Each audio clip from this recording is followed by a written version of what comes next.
So why don't you explain what you're throwing? Well, that thing has sound? Yeah. Had no idea. I'm just throwing a burial urn form that has to be done quickly because it's a replacement for one that was done previously.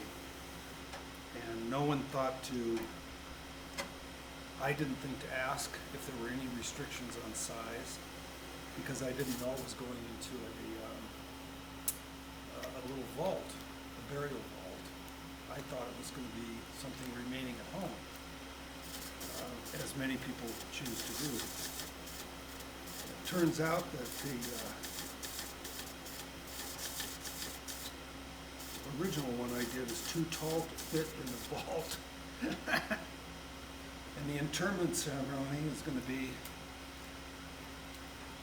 Thanksgiving, and I think it's going to be somewhere in Iowa. So I've got to get this thing dried and not even put it through the disc. You're gonna once fire it? Huh? Once fire it? Once fired. Simply glaze the outside.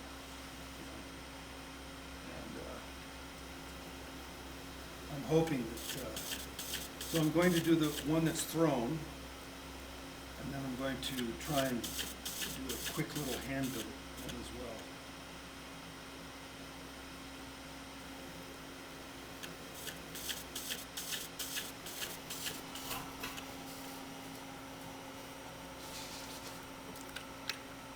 And of course, when I'm working, I like to achieve whatever it is I'm doing as quickly as possible so the clay doesn't get tired by picking up too much water. Is that more true with porcelain clay than a regular stone? Yeah, because throwing porcelain is like throwing toothpaste. It has no tooth. It absorbs the water very readily, and so you can have a piece get way too wiggly and way too out of whack quickly, especially with the torque that's created between the wheel speed and the drag of friction that your hands are putting on it. Because throwing pots is easier than anything in the world. The wheel does all the work.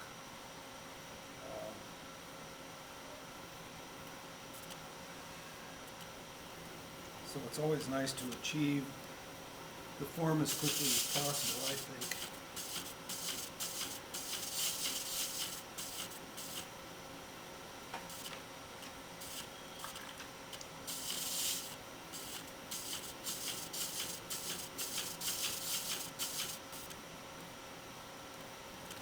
And if it's got a wiggle in it, you know, it's kind of like the difference between the Japanese and the Korean wood turners who do wood bowls. Korean guy comes along, picks up a nice piece of wood, throws it on the lathe, carves it. It cracks, he patches it. It's got a life of its own. Oftentimes, some of the Japanese things are so well executed that they have no life. You're looking at simply dead cellulose tissue. So it's always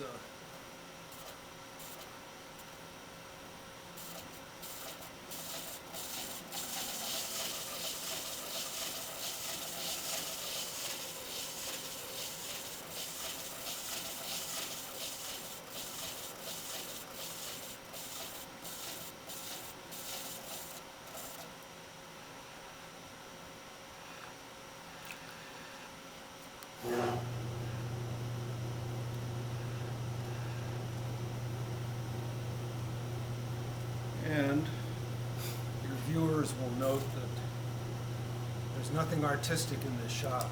It's totally industrial. This is a place of work. It's not a place of inspiration. So the less crap, artistic and otherwise, that's around to interfere, the better it is for me. When I come into work, I just sit down and immediately work. I have no blockage with regard to idea.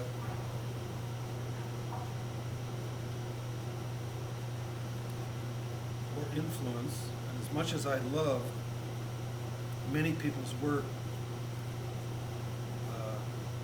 I don't own other people's work because I'm too easily influenced. also belong to no groups. They never read art magazines or craft magazines. And the reason is that I, like everyone, am easily influenced by the images that I see. And I always go, oh, God, that's so beautiful. I'd love to do something like that. But in fact, what that does is it kills creativity. What percentage of work is in clay now, and what percentage is in your bronze work?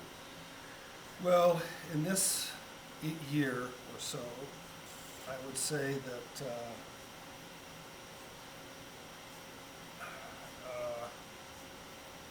80% is in cast bronze, 20% probably in clay. And I've been involved in both since, well, for 42 years now. And over time, I have to say that the metal work, while it was always going on, was very quiet and experimental.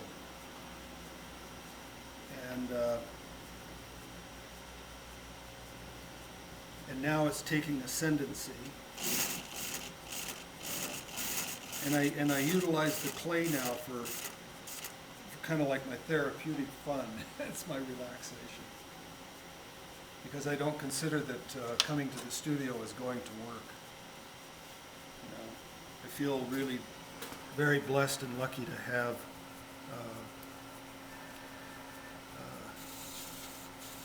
the opportunity to do these things. And so I always feel very special about that relationship to the opportunity to explore new approaches to things. Although I think that, you know, in terms of creativity, it's pretty much all been done. Right now we're doing variations on the theme in most of the arts and crafts now.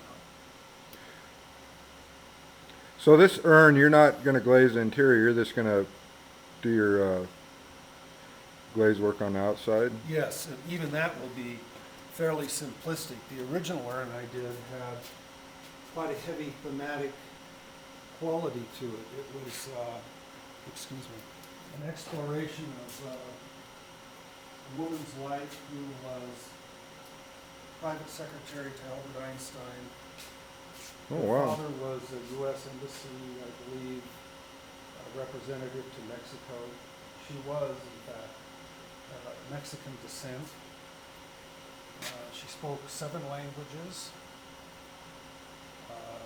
She loved Our Lady of Guadalupe, and she loved hummingbirds. And so I tried to put some of that imagery in total on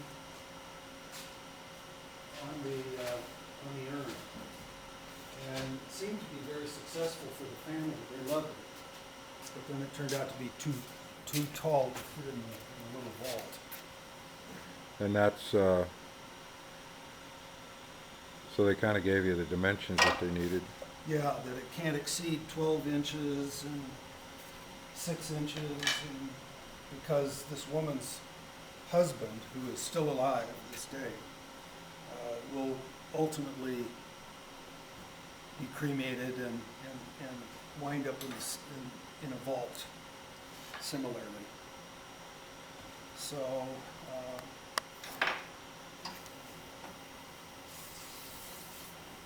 I got to kind of pay attention.